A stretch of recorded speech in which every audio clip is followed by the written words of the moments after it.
asalaamaaleykum wa rahmatullah ñu ngi leen di sant di leen gërëm te ni ngeen ñëwee seen taxawaay fii ñu ngi ci am ak rafet di ci kontaan loolu. dossier bi nii de dafa am lu bëri loo xam moo ñu ci metti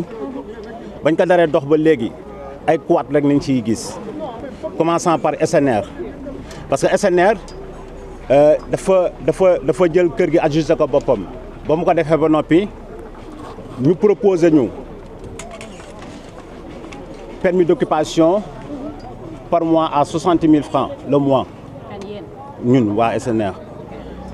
chaque fin du mois dañ doon joxe 60 000 francs plus d'autres montants yoo xam ne day dugg ci dette bi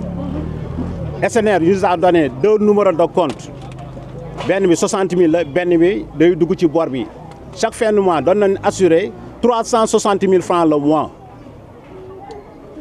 Tous les quittances sont là.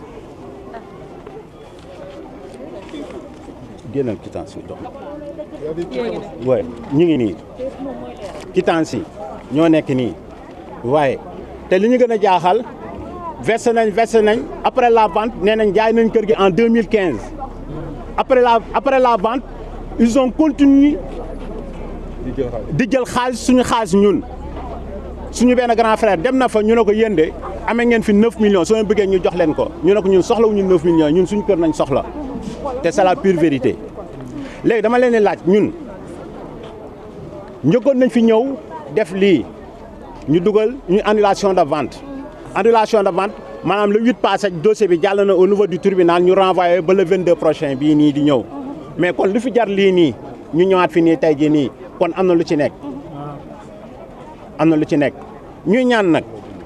jub-jubal bi nga xam ne moo tax ñu votel ñi fi nekk nii tey ñu ñëw leeral ñu lii amul procédure bu ñu deful pour pouvoir récupérer cette maison xam nga nit bu fayee ba fay nga jaay këram nga ne ko am nga fi 9 millions dama leen laaj képp ku taxaw fii sa xel du tey wala déet. waaw. ah. loolu mooy dëgg. xam nga sa xel dina tey. waaw léegi nag ñun soxlawuñu suñuy 9 millions SNR nooy ñëw tox leeral ñu li jëm ci kër gi parce que kër mënoo di verser 360 000 francs chaque mois di fay permis d'occupation 60 000 francs nga xëy benn jour ñu jaay sa kër te lenn am na kër sax bu fekkee da nga koy jaay ki nekk ci kër gi tey versé bilaa nga koy jaay keneen mais da nga koy proposer moom bu toogee set laps temps mënu ko jënd loola neex nga def mais yooyu yëpp gisuñu ko dégguñu ko lii nag moo war a jeex ci réew mi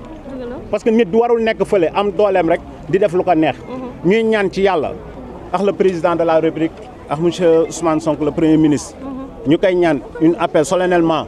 mu ñëw jàppale ñu ci lii te lii nii loo gisee nag ñu ciy rey suñu bopp ak lii yëpp dafa am mbirum maam boo xam ne ñoo nekk ci biir kër gi nii ay xale dañoo feebar yu metti ñu war leen faj depuis des années mënuñu leen faj parce que li xew affaire ndóoyeen bu ñu leen ndóoyeen rek la cay topp ñu wax leen ko ñàkkul wax mooy affaire maam yi fi nekk te maam yi ñi ngi fii ci biir kër gi nii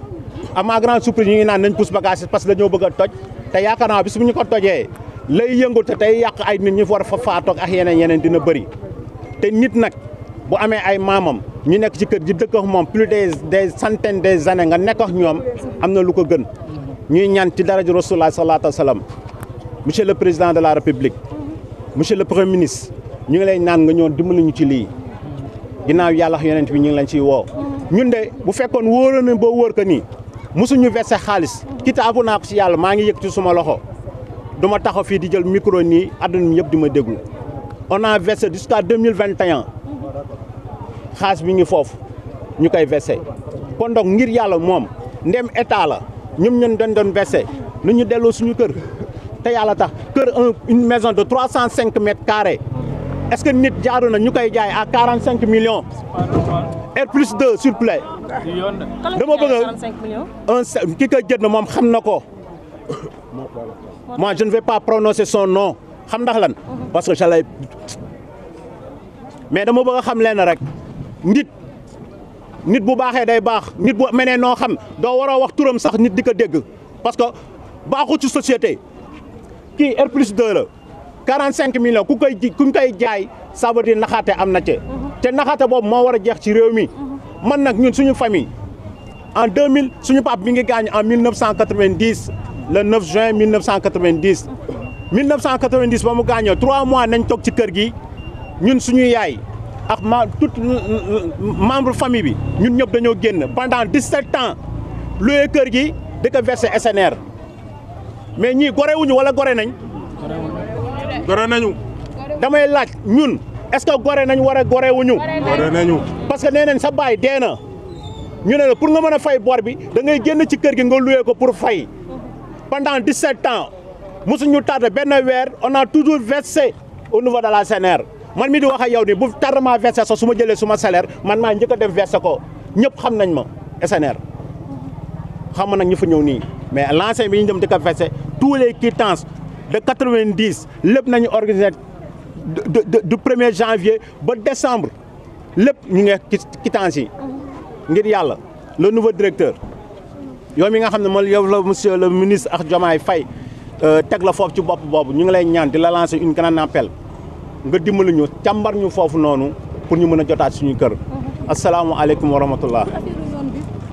bon léegi pour li jëm ci wàllu procédure annulation de la vente. def nañ ko à chaque fois saa yu ñu demee dañuy def un renvoi ba le 8 passé bi def nañ renvoi et puis le 22 bii di ñëw war nañ defaat procès.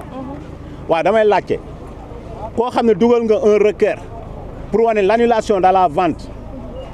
moom bu wóoloo boppam. jaru muy daw bay daanu buy ñëw bay indi ay policiers yi di defaat lii nañ topp la procédure ba mu vidé ko buñ ko vidé bu fekkee am ñu ndam